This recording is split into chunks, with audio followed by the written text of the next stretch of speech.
बच्चों कैसे हो आप? ठीक होगे? चलो, और थोड़ा सा घर पे ही रहिए बच्चों, और स्टडी करते रहिए।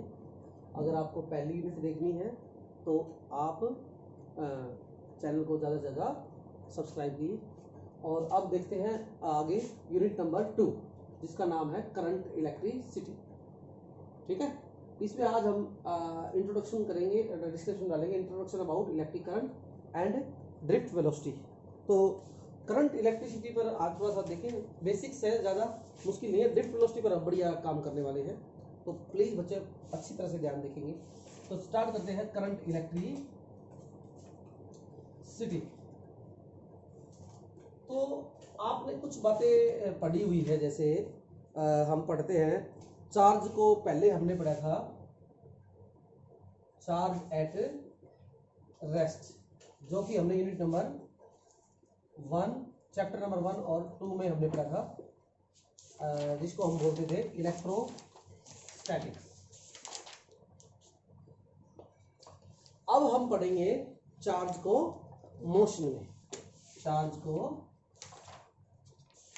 मोशन में। और बेटा चार्ज को मोशन में हम दो प्रकार से पढ़ेंगे। एक को चार्ज को हम मोशन में करेंगे विद कांस्टेंट वेलोसिटी, और एक को विद वेरिएबल वेलोसिटी। एक को हम पढ़ेंगे, इसमें दो ब्रांचेज बनेंगी, यानी कि जो चार्ज होंगे वो मूव विद कांस्टेंट वेलोसिटी, और एक को हम पढ़ेंगे वेरिएबल वेलोसिटी।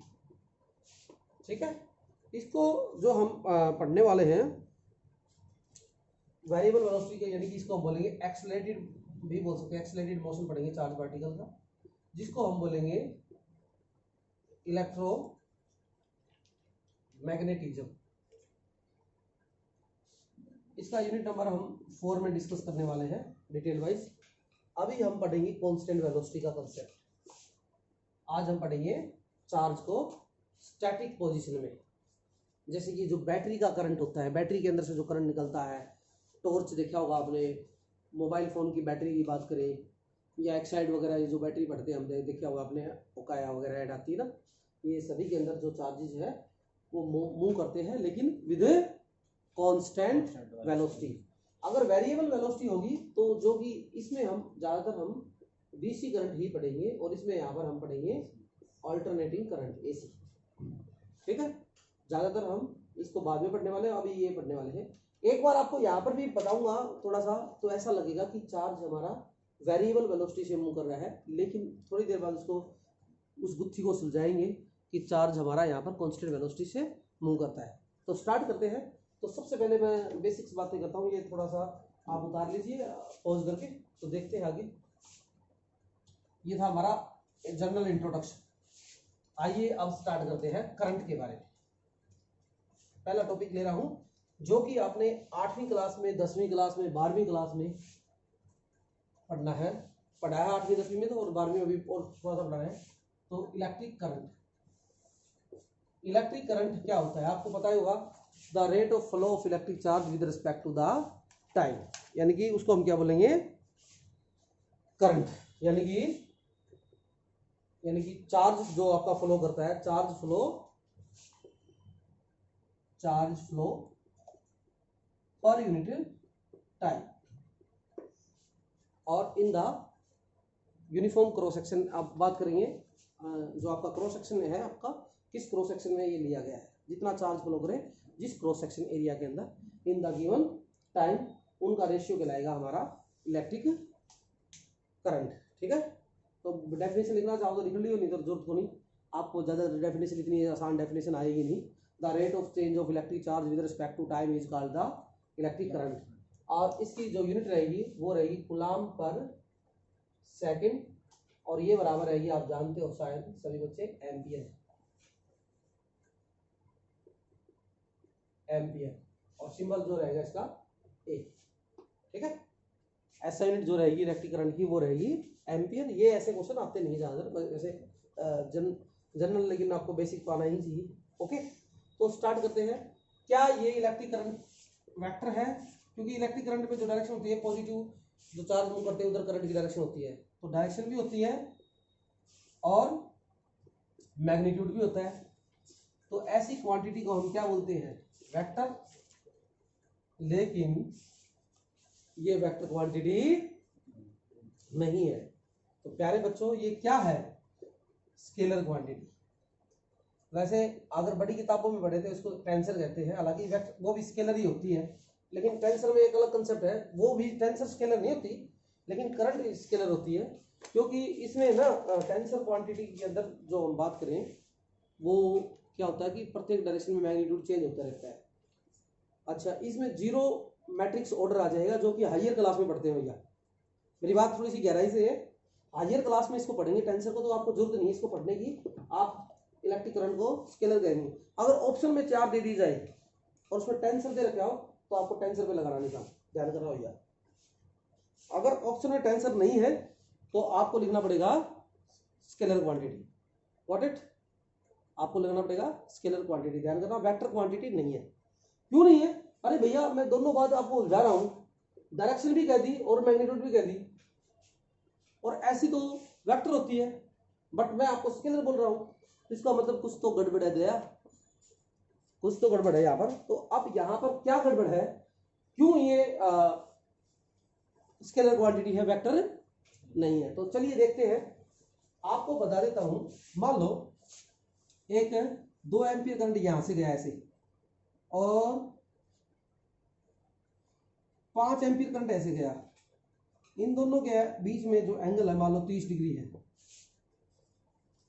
तो यहां से जो करंट निकल के आएगा वो कितना आएगा, 2 और 5 7 एम्पीयर, ठीक है। और नहीं तो रूल क्या होना चाहिए था, according to parallelogram law of vector addition या triangle law of vector addition हम पढ़ते, अगर ये वेक्टर होती तो 2 का स्क्वायर प्लस ऐसे लिखते ना, √2 का स्क्वायर प्लस 5 का स्क्वायर प्लस 2 इंटू में 2 इंटू 5 इंटू cos 30 डिग्री, ये आनी चाहिए वैल्यू। लेकिन मैंने तो क्या किया, स्केलर क्वांटिटी की तरह जोड़ दिया। ये बात ध्यान करना, इसका मतलब आप क्या कहोगे, why it is scalar quantity, तो आप कह सकते हो बिकॉज इलेक्ट्रिक करंट, आंसर दे सकते हो, does not follow vectors law, vectors law को फॉलो नहीं कर पाता, इसलिए इसको स्केलर रखा गया है। ध्यान करना भैया, यानी कि इसका केवल ये पॉइंट समझ में आना चाहिए। अगर मान लो करंट यूं गया 3 एम्पियर और यहां से 2 रास्ते दे दिए, एक यूं दे दिया एक यूं दिया, इधर 1 एम्पियर तो इधर क्या हो जाएगा 2 एम्पियर, और चाहे ऐसे ऐसे करके कैसे भी जाए कोई फर्क नहीं पड़ता, इस एंगल पर डिपेंडेबल नहीं है ये। ऐसा जैसे अब स्केलर क्वांटिटी में पढ़ा कर रहे, इलेक्ट्रिक पोटेंशियल एनर्जी पढ़ा था, हमने सीधा जोड़ दिया था, इसका एंगल का कोई चक्कर नहीं था। इलेक्ट्रिक फील्ड में हमने सीधा जोड़ा नहीं था क्योंकि वो वेक्टर क्वांटिटी थी, उसमें एंगल का प्रभाव लिया था। तो प्लीज यहाँ पर ध्यान करना, ये आपका कैसा काम करेगा, लाइक ए स्केलर क्वांटिटी, तो इसलिए इसको आप स्केलर क्वांटिटी कहेंगे। पॉज करके इसको उतार लीजिए। एवरेज करंट देखो आगे, एवरेज करंट क्या होता है बेटा, एवरेज करंट एक होता, देखो आपने एवरेज वेलोसिटी पढ़ी थी, एवरेज स्पीड पढ़ी थी, ऐसे ही एवरेज करंट, ऐसे ही एक हम पढ़ेंगे इंस्टेंटेनियस करंट। 2 पॉइंट और है, एक दो न्यूमेरिकल देखोगे तो इजी से न्यूमेरिकल है, वेलोसिटी और स्पीड में हम इसको अच्छा सा पढ़ चुके हैं 11th क्लास में, वो वैसा ही है। एवरेज का मतलब क्या होगा बेटा, आई जो रहेगा करंट वो रहेगा हमारा del Q divide by del T, total जो चार्ज रहेगा डिवाइड बाई टोटल टाइम, ठीक है। कितना टोटल चार्ज किसी क्रॉस सेक्शन एरिया में जो गुजरा है और कितने समय में, उन दोनों का रेशियो कहलाएगा आई एवरेज। इंस्टेंटेनियस का मतलब होता है एकदम से, मतलब यूं पूछ ले 20 सेकंड बाद कितना करंट है, 10 सेकंड बाद करंट कितना है एकदम से, और एवरेज में पूछ लिया जाए 2 से लेकर 12 सेकंड के बीच में करंट क्या होगा, यानी कि 2 का और 12 के बीच में, ये तो एवरेज हो गया। और एकदम से कह दे 9 सेकंड में कितना करंट होगा, तो वो इंस्टेंटेनियस। जैसे आप बाइक पे जा रहे हो और भिवानी से रोहतक चले गए, तो वहां से आपकी देखिए 1 घंटे में आपने पहुंचा, मान लो 50 किलोमीटर दूरी है, तो एवरेज कितनी आएगी 50 किलोमीटर की, ठीक है। लेकिन आपसे आधे घंटे में देखा आपकी स्पीड थी 70 की स्पीड, और 10 मिनट पहले 5 मिनट पहले देखा तो आपकी स्पीड थी 30 की, क्योंकि शहर में थे। तो वो एकदम से बताई ना 30 की स्पीड, अभी मेरी 70 की मेरी स्पीड है, वो इंस्टेंटेनियस होता है। और थ्रू आउट आपने देखना है भाई यहाँ से लेकर वहां के बीच में, तो आप उसको बोलोगे एवरेज। Got it? तो इंस्टेंटेनियस में आपका बिल्कुल कम समय में रहेगा, और इसको हम लिखेंगे D Q divide by D T. हालांकि डी टी की वैल्यू रखी जाएगी बिल्कुल small, del T tends to 0, न के बराबर। तो आइए इस पर हम दो न्यूमेरिकल करते हैं, ठीक है। तो एक पहला करंट देखिए, if Q is equal to T square plus 4t plus 5, ठीक है।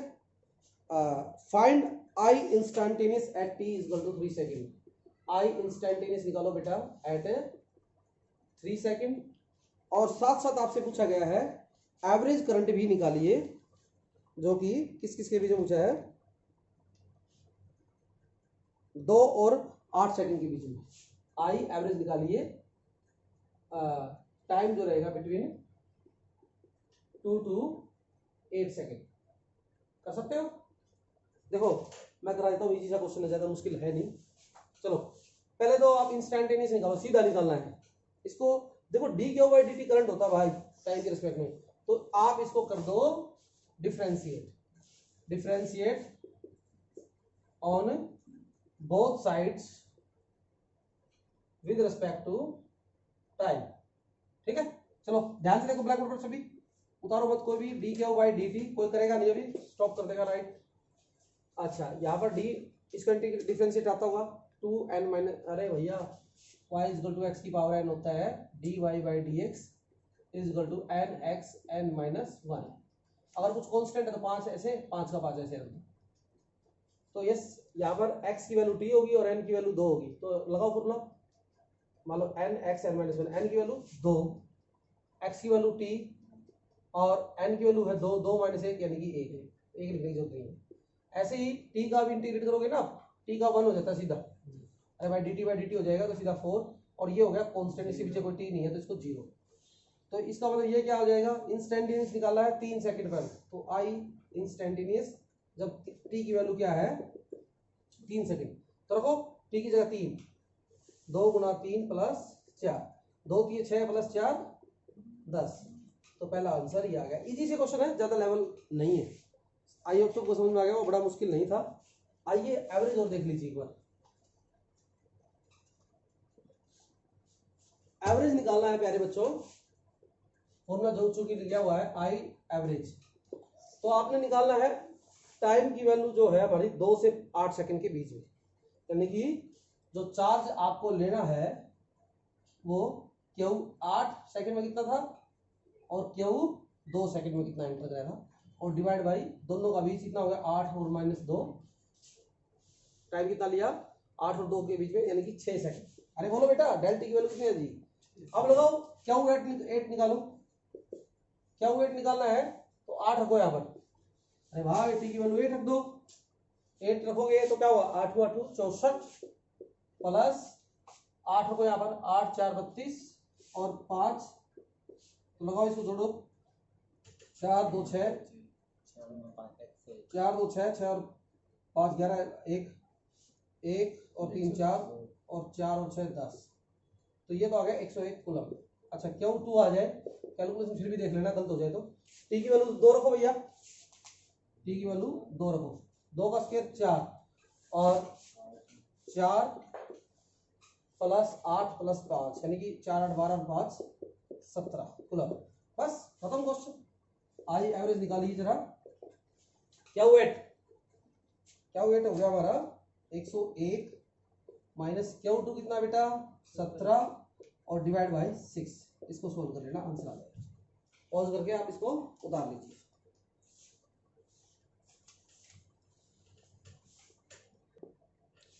चलो बेटा देखो, अब क्वेश्चन आपने निकालना है एक in the given equation, current is equal to T square plus 1, where T is time और I is equal to current है, करंट। तो find the charge Q through a cross section between t equal to 3 to t equal to 3 second. 0 से लेकर 3 second के बीच में आपने charge निकालना किसी क्रॉस सेक्शन एरिया में से। तो आपने उसके इलेक्ट्रॉन भी निकालने हैं जिस क्रॉस सेक्शन में कितने निकले। ये तो पहला यूनिट का टॉपिक है। तो चलो स्टार्ट करते हैं। आओ बच्चों, चार्ज निकालना है, क्यों निकालना है। तो आई को जरा ध्यान से देखो तो आप क्या लिख सकते हो, D Q divide by D T. बोलिए, पता होगा सबको, ये आ जाएगा। अब ध्यान से देखो, कोई बच्चा घर पर भी हो चाहे कोई व्यूअर्स है तो प्लीज इसको उतारेगा नहीं, कोई नोट नहीं करेगा, बाद में करें, पहले इसको समझा करो अच्छी तरह से। और उसके तो अपने आप पॉज करके खुद अपने आप करके देखो, एक बार समझ में आ जाए तो ठीक है, नहीं तो फिर उसके बाद दोबारा से स्टार्ट करके देखो। स्टार्ट करते हैं चलो। तो आपको क्यों निकालना है बेटा, ये डी क्यू है, तो एक काम कर सकते हैं हम, D Q equal to yes guys T square plus 1 और ये इधर लेंगे डी टी। अब क्या करो, आपको क्यों चाहिए, क्यों चाहिए तो obvious सी बात है, आप ध्यान करो क्या करोगे इस दौरान, इंटीग्रेट। तो इंटीग्रेटिंग ऑन बोथ साइड्स। और टाइमिंग कहां से लिया बेटा, 0 से 3 सेकंड के बीच में। तो 0 लोअर लिमिट और 3 ये, ठीक है। मान लो 0 टाइम में हमारा चार्ज 0 था और यहाँ पर मान लो क्यू आ गया, वो तो कोई बात नहीं, डी क्यू का चार्ज हो जाएगा क्यू, तो ये तो हो जाएगा हमारा डी क्यू को इंटीग्रेट करेंगे तो बन जाएगा क्यू।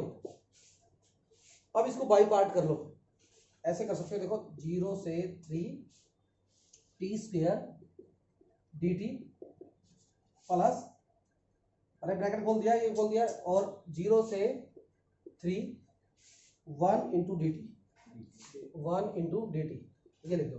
तो अब एक बात ध्यान करो बच्चों, सभी बच्चे एक बार फिर वापस दे रहा हूँ, x की पावर n dx का इंटीग्रेट होता है x की power n plus 1 divide by n plus 1। अगर लिमिट नहीं दे रखी हो तो कुछ कांस्टेंट लगा देते हैं, इंटीग्रेशन कांस्टेंट इसको ऐसे।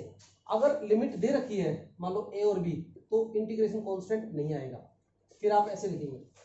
अगर कौन ऐसे दे दिया जाए x की पावर n dx तो आप इसको सोल्व करोगे ऐसे, x की power n plus 1 divide by n plus 1 और प्लस में इंटीग्रेशन कांस्टेंट c।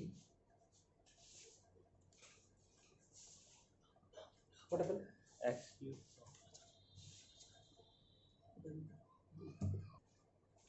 देखो बेटा, ये इंटीग्रेट का रूल बताया था, a और b रख दिया जाए, अगर कोई लिमिट दे दिया जाए लोअर और अपर लिमिट, तो x की power n plus 1 divide by n plus 1 और ये a और b ऐसे लिमिट रख दो। अगर ये आपको लिमिट ना दे रखी हो, ऐसे लिमिट नहीं दे रखी हो, ध्यान करना बच्चों, लिमिट नहीं दे रखी है तो इसको इंटीग्रेट वही रूल प्लस में कांस्टेंट आ जाएगा, इंटीग्रेशन कांस्टेंट। ये पॉइंट ध्यान करना, इसका हम इंटीग्रेट करेंगे यूनिट नंबर 4 में भी आपको दिखाएंगे इस बात को, ठीक है। वहां पर इंटीग्रेशन कांस्टेंट आएगा। फिर 8वीं यूनिट न्यूक्लियर फिजिक्स में भी हम ऐसा एक इंटीग्रेट करेंगे, तो आप प्लीज प्लीज इसको फॉर्मूले को याद रखें। चलो अब स्टार्ट करते हैं। तो यहाँ पर हमने क्यू इक्वल टू x की पावर n प्लस 1, x यानी कि t है और n यहाँ पर 2 है, तो 2 प्लस 1 यानी कि 3, 2 प्लस 1 यानी कि 3, तो यह क्या हो जाएगा t की पावर 3 डिवाइड बाई 3 और 0 से 3। अब 1 dt है, सीधा सीधा 1 तो बाहर आ जाएगा, dt का बन जाता है सीधा t, 1 बाहर आ जाता है, ये dt का बन जाएगा t, ये ध्यान करना बच्चों, और 0 से 3। बस अब क्वेश्चन खत्म हो गया हमारा। 3 को बाहर रख दीजिए, अपर लिमिट में से लोअर लिमिट घटाते हैं, इस t की जगह रखोगे 3 की पावर 3 माइनस, फिर इस t की जगह रखोगे 0 की पावर 3। ध्यान कर, समझ में आई बात, अपर लिमिट फिर एक बार लोअर लिमिट। आओ नहीं समझ में आया तो दोबारा फिर देखो, एक बार 1 t की जगह रखो 3 माइनस इस t की जगह रखो एक बार 0। अब इसको सोल्व हो गया, ये हमारा फाइनल आंसर आने वाला है। तो गाइस देखेंगे क्यू इक्वल टू 1/3, 3 का क्यूब होता है 3 9 30 27, यस, ये 0 का 0 छोड़ दो, प्लस 3 और वो 0 बन जाएगा, इसको छोड़ो, 27 और 3 30, 30 बटे में 3 यानी कि 10 coulomb. This is your answer. तो प्यारे बच्चों, ये आपका आंसर आ जाएगा इंटीग्रेट का। तो इससे बाहर कोई क्वेश्चन ज़्यादातर निकलता नहीं है करंट से, सिंपल से न्यूमेरिकल में, और इसको पॉज करके आप उतार लीजिए, अगले क्वेश्चन मिलते हैं। देखिए बेटा, थोड़ी सी यहाँ पर कैलकुलेशन में हमने मिस्टेक होगी, क्योंकि ये 1/3 आया है वो इसी ब्रैकेट के लिए था, यहाँ पर नहीं था, सॉरी। तो यहाँ पर 1/3, इसको काटो 9, और क्योंकि यहाँ पर 1/3 नहीं था तो यहाँ पर आ गया 3, तो ये आ गया 12 कूलम। सॉरी, ये कैलकुलेशन को देख लेना। हाँ बेटा, इसमें नंबर ऑफ इलेक्ट्रॉन्स भी पूछे गए थे जिस क्रॉस सेक्शन में। तो आपके क्यू तो 4 निकलाया था, तो आपने पहले में पढ़ा था, पहली यूनिट में Q is to plus minus N E, पहला ही फॉर्मूला था। तो नंबर ऑफ इलेक्ट्रॉन निकालने, तो एन इज टू क्या होगा, total charge divide by the charge of the each electron. समझ आई बात? तो क्यू की वैल्यू कितनी है, 12 कूलम, और चार्ज ऑन वन इलेक्ट्रॉन होता है 1.6 × 10⁻⁻⁹ इसको सोल्व कर लेंगे। ठीक है, आसान सा था, कोई ज़्यादा मैंने पीछे ध्यान से अट गया था मेरे, और मैंने रब कर दिया था, फिर बाद में ध्यान किया तो इसमें एक चीज़ और पूछी गई थी। चलो आइए, आज का जो मेन टॉपिक है उस पर हम पढ़ना स्टार्ट करते हैं। तो देखिए बच्चों, ड्रिफ्ट वेलोसिटी, ड्रिफ्टिंग करना, खिसक खिसक कर मूवमेंट करना, टकरा टकरा कर, ड्रिफ्ट वेलोसिटी। थोड़ा ध्यान से देखेंगे बच्चे, कहीं पर आपका एक बार घर पर जब भी आप देखें इसको, बिल्कुल शांति से देखें, अंदर रूम के अंदर जाकर बैठे और म्यूजिक वगैरह सारा बंद कर दे, पबजी खेलना बंद कर दे। ठीक है, तो ड्रिफ्ट वेलोसिटी पर स्टार्ट करते हैं। ड्रिफ्ट का मतलब क्या होता है, ड्रिफ्ट वेलोसिटी ऑफ इलेक्ट्रॉन्स पढ़ेंगे। टकरा टकरा कर मूवमेंट करना, खिसक खिसक कर मूवमेंट करना।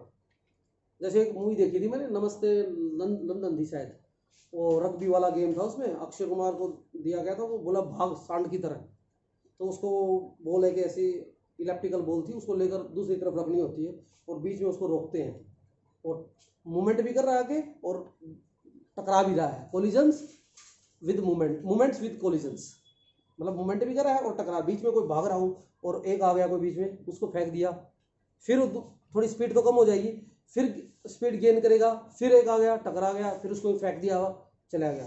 तो ऐसे मूवमेंट को हम बोलेंगे ड्रिफ्ट वेलोसिटी। ठीक है, तो ड्रिफ्ट वेलोसिटी पढ़ाने से पहले मैं आपको थोड़ी सी बेसिक बातें बता सकता हूँ। Drift velocity of electrons in the conductor है ये। तो एक बात आपने पीछे, आपने फर्स्ट मिनट में आपने मेरा अगर वीडियो देखे होंगे तो आपने एक बात पढ़ी होगी, inside the conductor electric field is 0। तो आपने मान लो एक कंडक्टर ले लिया, मान लो, देखो ध्यान से, थोड़ा सा पीछे वाली बातें बता देता हूँ।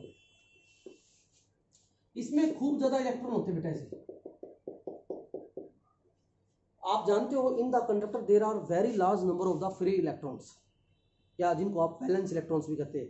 दे are randomly moves in the conductors but does not leave their surface, अपने सरफेस को छोड़ते नहीं है।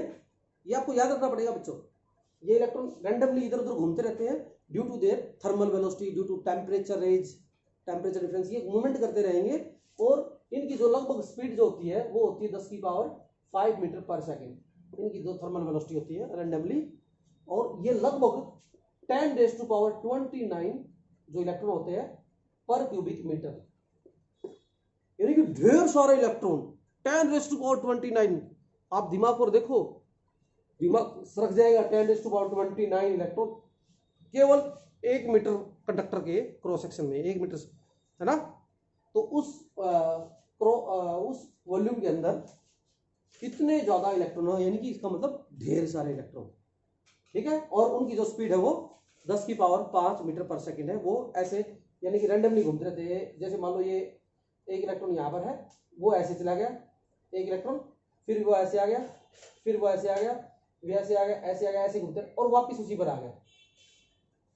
जो इसकी एवरेज, यानी कि छोड़ता नहीं सरफेस को, इसका मतलब क्या है, इनकी टोटल एवरेज वेलोसिटी जो रहेगी हमारी, मान लो एक पहले इलेक्ट्रॉन की है U1, दूसरे की U2, तीसरे की U3, तो इनकी एवरेज वेलोसिटी जो लेंगे अपन इनिशियली, जब इलेक्ट्रिक फील्ड क्या है अप्लाई नहीं किया है, तो इनकी जो एवरेज वेलोसिटी क्या रहेगी बच्चों, UN divide by n electron है मान लो, वो क्या रहेगी, बराबर है, अरे भाई जहां घूम फिर कर वहीं पर आ गए, रैंडमली मूव कर रहे हैं। समझ में आई बात? कंडक्टर की प्रॉपर्टी समझ में आई कि कंडक्टर के अंदर खूब ज्यादा इलेक्ट्रॉन होते हैं, इंसुलेटर में नहीं होते, जबकि फ्री इलेक्ट्रॉन होते हैं, लेकिन वो फ्री नहीं होते, वो टाइटली बाउंड होते हैं। यहाँ पर ये लूजली बाउंड होते हैं, वो इलेक्ट्रॉन घूमते रहते हैं। ये ध्यान करना कंडक्टर की प्रॉपर्टी है। और ये स्पीड जो होती है वो 10⁻, लगभग 5 मीटर पर सेकेंड अप्रोक्सीमेट होती है। और इसके अंदर जो इलेक्ट्रॉन होते हैं लगभग 1 मीटर क्यूब वॉल्यूम के अंदर लगभग इतने इलेक्ट्रॉन होते हैं, बहुत ज्यादा। 10⁻29 आप समझ गए, 10⁻10 8 में करोड़ बनते हैं। तो और उसका भी 3 गुना और 3.5 गुना, तो इसका मतलब आप समझ लेना, बहुत बड़ी बात बता रहा हूँ आपको, कितने इलेक्ट्रॉन होंगे ये। चलो ये घूमते रहेंगे। और अब आपने पढ़ा था, मैंने आपको एक बात बताई थी, जो ही हम इसको इलेक्ट्रिक फील्ड देंगे, प्यारे बच्चों ध्यान से देखो, मैंने इसको इलेक्ट्रिक फील्ड दे दिया, यानी कि यहाँ पर प्लस दे दिया और यहाँ पर माइनस, और ऐसे इलेक्ट्रिक फील्ड हो गया है ये।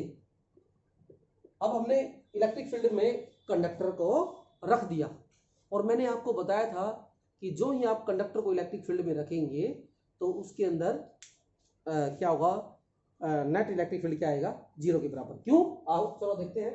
आपको पुरानी बातें याद करनी होंगी, पुराने वीडियो देखने होंगे, या आपने कंसेप्ट याद है तो याद रखो, ब्लैक बोर्ड पर सभी का ध्यान दें। ये इलेक्ट्रिक फील्ड दे दिया यहाँ पर, और यहाँ पर एक चार्ज रख दिया। अगर ये प्लस चार्ज है तो इधर फोर्स लगता है क्यू ई, और अगर माइनस क्यू चार्ज रख दिया तो इस पर फोर्स लगेगा, वो इधर लगेगा, अपोजिट टू इलेक्ट्रिक फील्ड। ये तो पता होगा सभी को, ये पॉइंट काफी बार हमने चर्चा किया है कि जब पॉजिटिव चार्ज रखोगे तो वह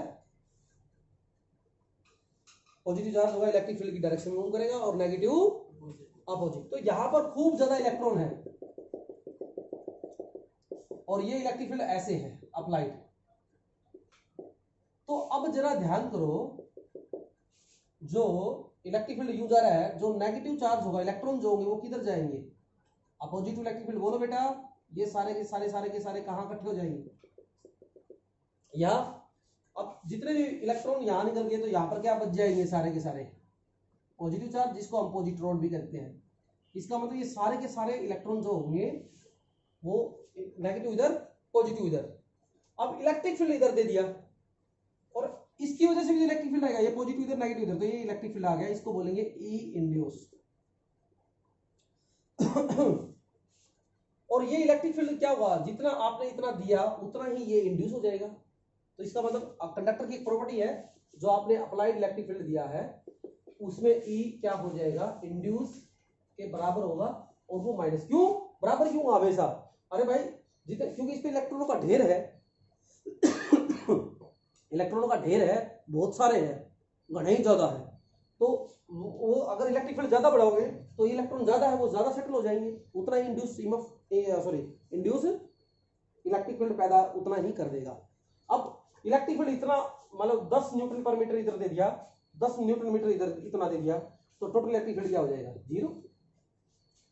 अरे बोलो बेटा, अरे भाई मैंने इलेक्ट्रिक फील्ड दिया था ऐसे, जो ही मैंने यहां पर, आपको पता है खूब ज्यादा इलेक्ट्रॉन है, तो ये इलेक्ट्रॉन कहां चले जाएंगे, वो इधर आ जाएंगे, और पॉजिटिव चार्ज इधर आ जाएंगे।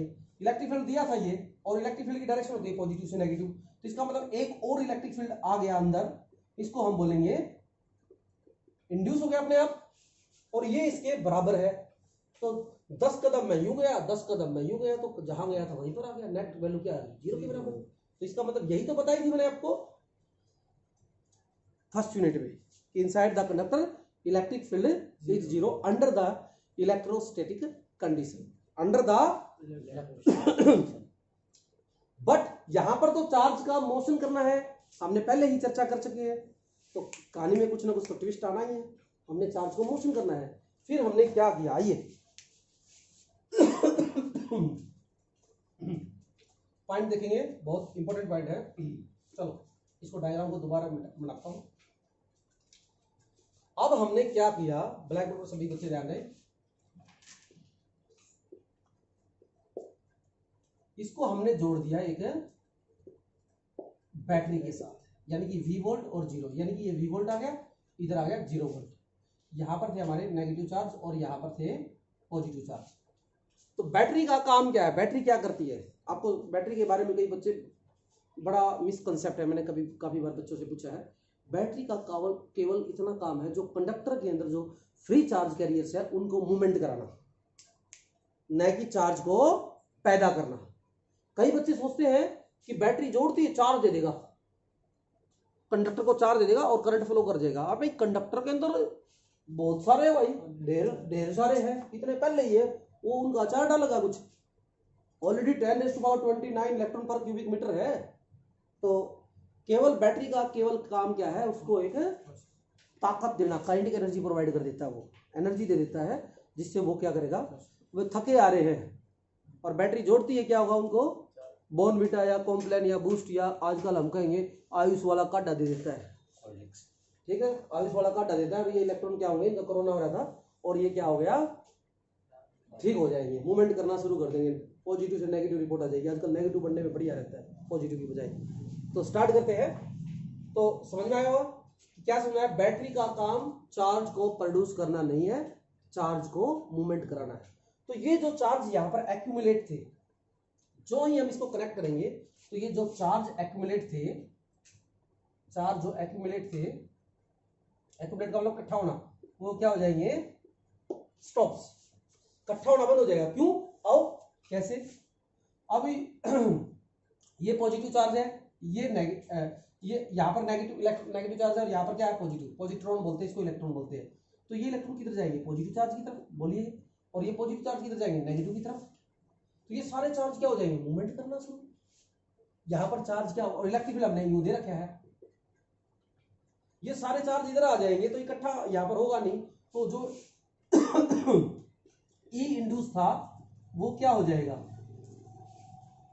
जीरो के बराबर। अरे भैया जीरो के बराबर हो जाएगा, मेरी बात समझो, अब फेल हो गया रूल। अगर किसी बैटरी के साथ नहीं जोड़ रखा है, इलेक्ट्रोस्टैटिक कंडीशन दे रखी है, यानी कि वहां पर जब चार्ज मोशन नहीं कर रहे हो तब ही inside the conductor electric field zero होगा। ध्यान करा भैया, inside the conductor electric field is zero under the electrostatic condition. When the charge is flowing then there is a no there is a no inside the electric field is zero। तो point ध्यान करना बच्चों, जो ही हमने battery को जोड़ा तो ये जो चार्ज यहाँ पर इकट्ठे हुए थे जिससे ये इंड्यूस इलेक्ट्रिक फील्ड आया था हमारा, ये इंड्यूस हुआ था भाई, पॉजिटिव नेगेटिव ये हमने दे रखा था अप्लाइड, ये दिया था। तो ये इंड्यूस खत्म हो जाएगा। क्यों हो जाएगा, क्योंकि ये जो चार्ज होंगे इनको ताकत मिल गई, बैटरी ने दे दी इसको ताकत, और ये इलेक्ट्रॉन क्या होंगे, मूवमेंट करना शुरू कर देंगे ऐसे। और मूवमेंट करने से क्या होगा, ये जो भी चार्ज होंगे ये सारे के सारे भाग जाएंगे जल्दी से, यूं नहीं कि घंटा पौना घंटा लेंगे, माइक्रो सेकंड में, नैनो सेकंड में एकदम से भाग जाएंगे, ये सारे चार्ज ऐसे आ जाएंगे। तो यहाँ पर चार्ज है नहीं, अब है नहीं, तो इंड्यूस इलेक्ट्रिक फील्ड कहाँ आएगा, इंड्यूस नहीं आएगा। तो इसका मतलब क्या होगा, इलेक्ट्रिक फील्ड ये अप्लाइड हो गया, तो अब electric field inside the conductor क्या रहेगा, जीरो के बराबर नहीं। तो पॉइंट समझ में आ गया होगा ये पॉइंट सभी बच्चों को। चलो एक बार यहां तक पॉइंट समझ में आना चाहिए। चार्ज और इफ चार्ज एक्यूमुलेट स्टॉप कब करेगा, जब हम if conductor connects to battery या सेल। ये ध्यान करना भैया, ये चार्ज स्टॉप तब करेगा अगर ये अकेला था, अकेला मतलब बिल्कुल अकेला, तन्हाई में, जिसको हम बोलेंगे आइसोलेटेड, तब यहां पर चार्ज इकट्ठा हो सकता था, अदरवाइज नहीं। चलिए यहां तक समझ में आ गया होगा, आपको फील करवाना जरूरी था ये कंसेप्ट। अब मैं टॉपिक पर आ रहा हूं कि ड्रिफ्ट वेलोसिटी का फॉर्मूला क्या रहेगा। ड्रिफ्ट वेलोसिटी का मैं फॉर्मूला आपको पहले ही लिखवा देता हूं। वीडी इक्वल टू रहता है माइनस का ई टो बाई एम, ये इसका हमारा फॉर्मूला रहेगा। तो प्लीज बच्चे यहाँ पर ध्यान करेंगे, ई टो बाई एम, ठीक है। टो क्या है, ई क्या है, charge on the electron, E क्या है इलेक्ट्रिक फील्ड, एम क्या है मास ऑन द इलेक्ट्रॉन।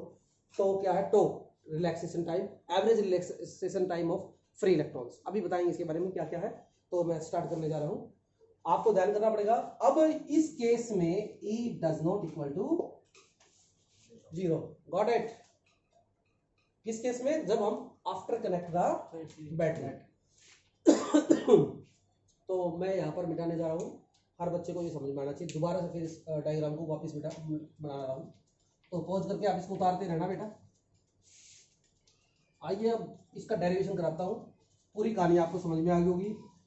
अगर इलेक्ट्रिक फील्ड की एब्सेंस में हम बात करें तो इलेक्ट्रॉन्स रैंडमली मूव करते हैं, परंतु अपने सरफेस को नहीं छोड़ते, अपने सरफेस को नहीं छोड़ते। और उनकी जो स्पीड होती है वो 10 की पावर 5 मीटर पर सेकंड होती है। और उनकी जो चार्ज डेंसिटी बोलेंगे 10⁻29 इलेक्ट्रॉन पर क्यूबिक मीटर्स। ये बेसिक है। इस इलेक्ट्रॉन्स की संख्या बहुत ज़्यादा होती है, फ्री इलेक्ट्रॉन्स की, ठीक है, और वो थर्मल वेलोसिटी की वजह से वो कंडक्टर के अंदर घूमते रहते हैं। इंसुलेटर में ऐसा नहीं है, ठीक है। उसके बाद हमने क्या किया कि उस कंडक्टर को हमने इलेक्ट्रिक फील्ड में रख दिया। तो इलेक्ट्रिक फील्ड में रखते ही क्या होगा कि उसके अंदर जो इलेक्ट्रिक फील्ड एक और पैदा हो जाएगी अंदर इंड्यूस, वो इक्वल और अपोजिट होगी अप्लाइड से, और वो इक्वल और अपोजिट होने की वजह से नेट इलेक्ट्रिक फील्ड क्या हो जाएगी, जीरो के बराबर। तो यही तो हमने पढ़ा था, inside the conductor electric field is zero. तो फिर हमने कहानी में ट्विस्ट लाया कि हमने उसको कनेक्ट कर दिया एक बैटरी के साथ, तारों के साथ जोड़कर बैटरी के साथ जोड़ दिया हमने। जो ही जोड़ने, बैटरी का जो काम होता है वो चार्ज को पैदा करना नहीं होता, जो कंडक्टर के चार्ज है उनको मोशन करा देता है। तो पॉजिटिव जो चार्ज होगा वो नेगेटिव चार्ज को अपनी तरफ खींच लेगा, नेगेटिव वाला जो होगा वो पॉजिट्रॉन को अपनी तरफ खींच लेगा। इससे इलेक्ट्रॉन का मूवमेंट शुरू हो जाएगा। जो बैटरी के अंदर जो चार्ज इकट्ठे हुए थे वो क्या हो जाएंगे, स्टॉप हो जाएंगे, और इंड्यूस जो इलेक्ट्रिक फील्ड होगा वो जीरो बन जाएगा। अब केवल अप्लाइड इलेक्ट्रिक फील्ड रह जाएगा। इस केस में electric field does not equal to zero. इसका मतलब चार्ज जो है मूवमेंट करना शुरू कर देंगे। तो अब स्टार्ट करते हैं आगे की कहानी। चलिए स्टार्ट करते हैं। आपने पता था, ये हमने दे दिया अप्लाइड इलेक्ट्रिक फील्ड। इस केस में आपने पढ़ा था यू जो था हमारा एवरेज, याद आया तो शुरुआती दौर में बिना किसी के आक्षेप के आइसोलेशन में, ये था एन और ये था मैंने आपको बताया था जीरो। अब कहानी में ट्विस्ट ये आया कि हमने इसको जोड़ दिया एक बैटरी के साथ। बैटरी के साथ जोड़ती है, ये चार्जेस का मोशन करना शुरू कर देगा। तो अब जरा ध्यान दो तुम, इलेक्ट्रिक फील्ड इधर है, अब यहां पर इलेक्ट्रॉन है। आपने बताया था, मैंने अब शुरुआती दौर में बताया था कि जब किसी पॉजिटिव चार्ज को इलेक्ट्रिक फील्ड में रखते हो तो फोर्स आ जाता है इस पर, Q E, in the direction of the electric field. Numerical भी कर चुके इस पर। अगर माइनस चार्ज हो बेटा इस पर ऐसे इलेक्ट्रिक फील्ड में रख दिया जाए तो फोर्स आएगा क्यू ई, लेकिन वो opposite to the electric field. Plus charge रखोगे तो फोर्स आएगा in the direction of the electric field, और माइनस चार्ज रखोगे तो यहां पर इलेक्ट्रॉन पर हमने देखना है तो एक फोर्स लगेगा। इलेक्ट्रिक फील्ड इधर है। अब इस केस में इलेक्ट्रिक फील्ड जो है हमने battery, after connect the battery E does not equal to zero after connects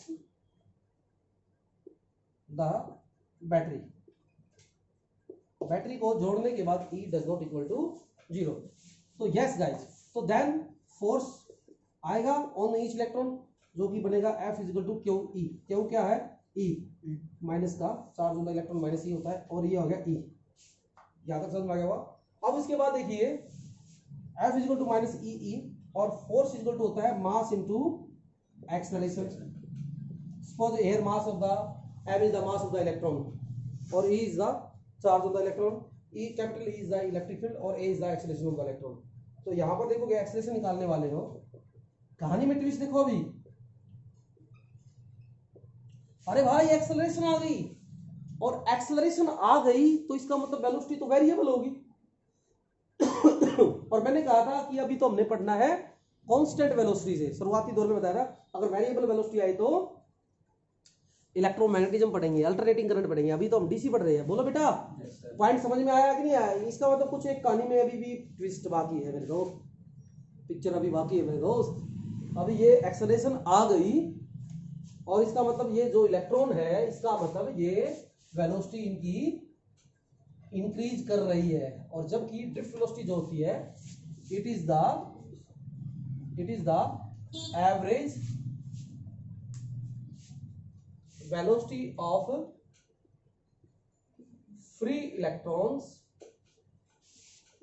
towards the, it is the average free velocity of free electron towards the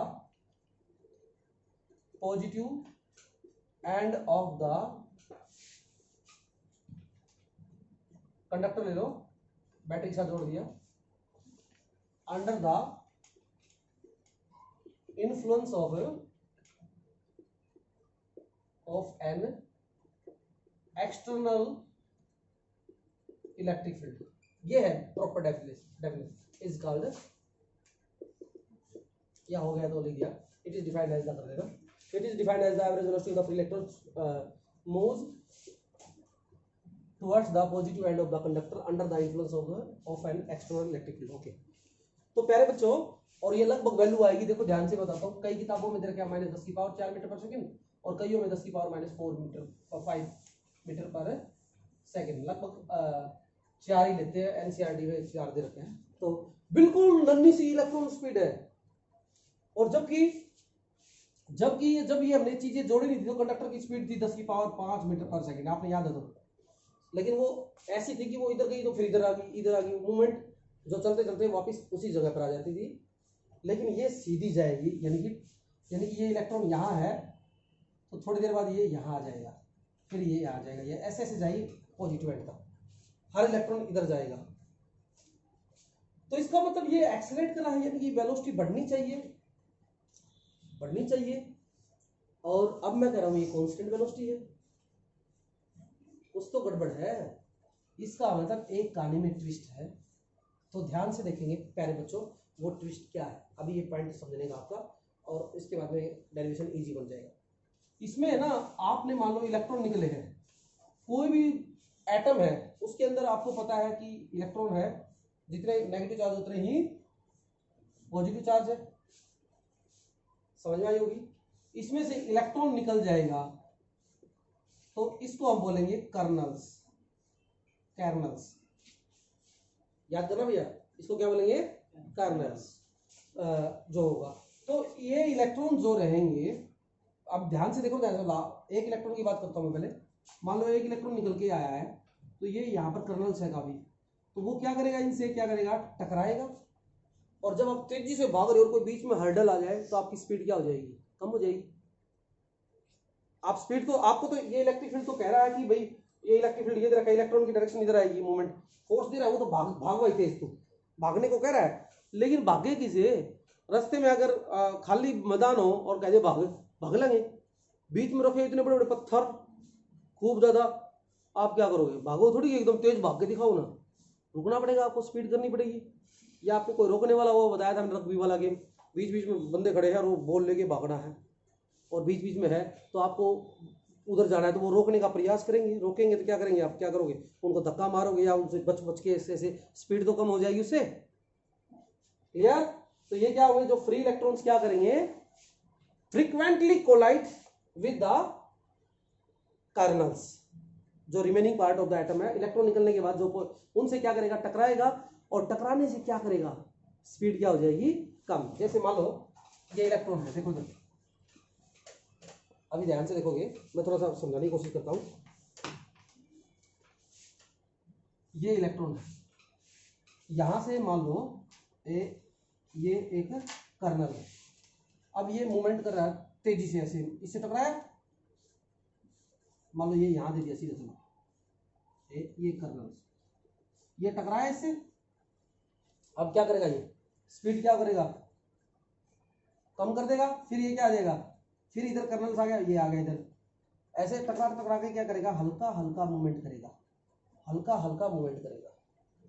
अरे बोलो बेटा, यानी बीच बीच में हर्डल आएगी, उनको हटा टकरा कर, मान लो ये इसके साथ टकरा गया, ये कर्नल इधर टकरा गया, ये हेलो, फिर ये इधर आ गया, फिर ये इधर आ गया, ये इधर आ गया, इससे टकरा कर, भाई घने ही है कर्नल्स, ऐसे 1 2 3 4, मान लो इससे टकरा गया तो ये इससे आ गया, इससे आ गया, ऐसे मतलब एक तेजी से जाए, एक तो ऐसे जाए, और एक टकरा कर जाए, और ये बिल्कुल पहुंचा इधर, इतने मूवमेंट करने के बाद, क्लियर। यानी कि ये फ्रीक्वेंटली क्या करेगा, कोलाइड करेगा with the colonel's, okay, and gaining the constant velocity, gaining the, और मान लो टो इसका क्या है, एक इलेक्ट्रॉन का टकराने का टाइम, इसको बोलते हैं रिलैक्सेशन टाइम, क्या बोलेंगे, रिलैक्सेशन टाइम। तो यस गाइस, तो अब क्या होगा, वेलोसिटी आएगी तो फॉर्मूला क्या बनेगा, पहले इलेक्ट्रॉन की, अगर मैं पहले की बात करूं तो v1 मान लो पहले की है तो बराबर हो जाएगा u1 प्लस एक्सेलरेशन और पहले का टाइम। अरे ये इक्वेशन याद होगी तुम्हें, आफ्टर ये तो एक्सेलरेशन आने के बाद तो बस खत्म question. v1 equal to u1 a, इसका मैग्नीट्यूड ले लो चाहे, कोई बात नहीं, e बाई m इंटू में टो 1। सिमिलरली दूसरे के लिए u1 plus EEM divide by into में टो 2, और ये ऐसे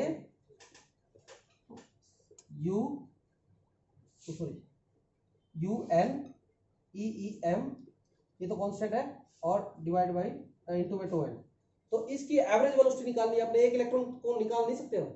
ये एक इलेक्ट्रॉन की टकराने के बाद स्पीड है, ये बिना टकराने के है, ध्यान करा भैया। तो अब इनका क्या करो, एवरेज निकाल लो। एवरेज कैसे करोगे? Yes guys, VD is equal to V1 plus V2 plus up to Vn divide by n। कोई दिक्कत परेशानी? अब क्या करो, इसको आसान है, तो बिल्कुल मुश्किल नहीं है। अभी जो कहानी समझाई वो कहानी को ध्यान में रखो।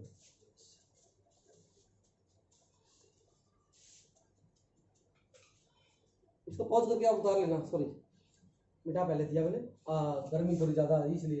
तो VD is equal to, yes guys, V1 की value U1 plus A21 plus U2 plus A22, ऐसे ही UN plus A2N divide by n।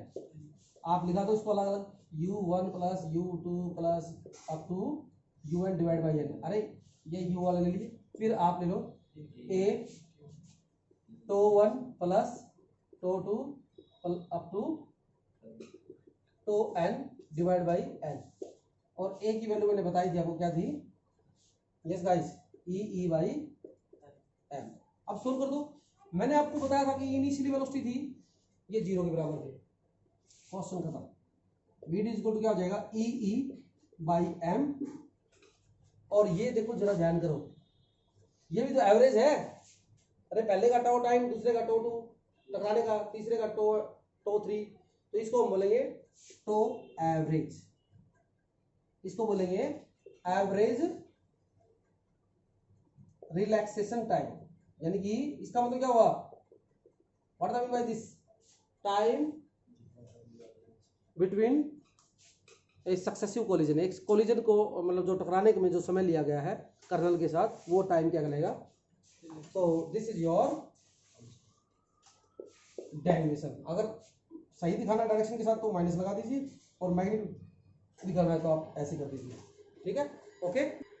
आज यहाँ तक करेंगे बेटा, इसके बाद आपको नेक्स्ट कराएंगे करंट और ड्रिफ्ट वेलोसिटी के बीच में रिलेशन क्या है। आई होप सबको समझ में आया होगा, नहीं समझ में आया तो आप कमेंट करना, ओके। और ज़्यादा से ज़्यादा चैनल को सब्सक्राइब कीजिए। All the best.